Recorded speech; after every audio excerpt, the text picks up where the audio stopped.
দেখুন, এটি হচ্ছে সাকার মাছ। বাংলাদেশ সহ প্রায় বিশ্বের সকল দেশেই এই মাছগুলো নিষিদ্ধ রয়েছে।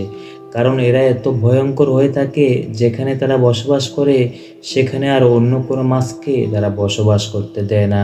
কারণ তারা সবসময় তাদের আধিপত্য বিস্তার করার জন্যেই অন্য মাছগুলোর ডিম এবং রেণু নষ্ট করে ফেলে।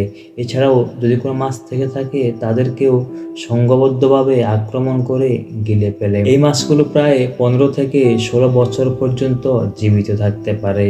তবে এই মাছগুলো যখন পানি থেকে উপরে ওঠে প্রায় 24 থেকে 26 ঘন্টা পর্যন্ত তাদের মৃত্যু হয় না। বর্তমানে বাংলাদেশে বুড়িগঙ্গা নদী সহ প্রায় অনেকগুলো নদীতে এই মাছগুলো ছড়িয়ে পড়ছে।